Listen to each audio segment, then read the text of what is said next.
ಸಣ್ಣ ವಿಚಾರಕ್ಕೆ ಆರಂಭವಾದ ಜಗಳ ಚಾಕು ಇರಿತದ ಮಟ್ಟಕ್ಕೆ ತೀವ್ರಗೊಂಡ ಘಟನೆ ಭಟ್ಕಳದ ಜಾಲಿ ದೇವಿ ನಗರ ಕ್ರಾಸ್ ಬಳಿ ಗುರುವಾರ ಸಂಜೆ ನಡೆದಿದೆ. ಸೈಯದ್ ಮೊಹಮ್ಮದ್ ಫಾಹೀಜ್ ಅವರು ಶಹರಾ ಪೊಲೀಸ್ ಠಾಣೆಯಲ್ಲಿ ದೂರು ದಾಖಲಿಸಿದ್ದು, ಜಾಲಿ ಬೀಚ್ ಕಡೆಯಿಂದ ಮನೆಗೆ ಬರುತ್ತಿರುವಾಗ ಹಿಂದಿನಿಂದ ಬಂದ ಬುಲೆರೋ ವಾಹನ ಹಾರ್ನ್ ಮಾಡಿದೆ. ಇದಕ್ಕೆ ದೂರುದಾರರು ರಸ್ತೆ ಅಗಲವಾಗಿರುವುದರಿಂದ ವಾಹನ ಸುಲಭವಾಗಿ ಪಾಸ್ ಆಗಬಹುದು ಎಂದು ತಿಳಿಸಿದ್ದರು.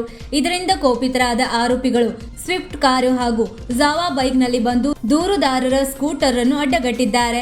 ನಂತರ ಅವಾಚ್ಯ ಪದಗಳಿಂದ ನಿಂದಿಸಿ ದೂರುದಾರನ ಜೊತೆಗಿದ್ದ ತೌಸಿಫ್ ಖತೀಬ್ ಅವರ ಹೊಟ್ಟೆ ಭಾಗಕ್ಕೆ ಹಾಗೂ ಮೊಹಮ್ಮದ್ ಜುಫಾಬ್ ಅರ್ಮರ್ ಅವರ ಕುತ್ತಿಗೆ ಭಾಗಕ್ಕೆ ಹರಿತವಾದ ಚಾಕುವಿನಿಂದ ಇರಿದು ಗಾಯಪಡಿಸಿದ್ದಾರೆ. ಈ ವೇಳೆ ಗಾಯಾಳು ತೌಸಿಫ್ ಖತೀಬ್ ಅವರ ಬಳಿ ಇದ್ದ ಬೆಲೆ ಬಾಳುವ ವಾಚ್ ಹಾಗೂ ನಗದು ಹಣ ಕಳೆದು ಹೋಗಿರುವುದಾಗಿ ದೂರಿನಲ್ಲಿ ತಿಳಿಸಿದ್ದಾರೆ. ಈ ಪ್ರಕರಣದಲ್ಲಿ ಮೊಹಮ್ಮದ್ ತಾಹಿರ್ ಕುಟ್ಟಿ, ಕೈಫ್ ಕುಟ್ಟಿ, ಯಾಸಿಫ್ ಫಾಷಾ, ಮೊಹಮ್ಮದ್ ಮೌಲಾ ಹಾಗೂ ಮೊಹಮ್ಮದ್ ಖಾಜಿಂ ಅಬ್ದುಲ್ ಖಾದಿರ್ ಕುಟ್ಟಿ ಆರೋಪಿಗಳಾಗಿದ್ದಾರೆ. ಈ ಕುರಿತು ಶಹರಾ ಠಾಣೆಯ ಪೊಲೀಸರು ಪ್ರಕರಣ ದಾಖಲಿಸಿಕೊಂಡು ಹೆಚ್ಚಿನ ತನಿಖೆಯನ್ನು ಕೈಗೊಂಡಿದ್ದಾರೆ.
ದೊಡ್ಡ ಹೊಟ್ಬಿಟ್ಟ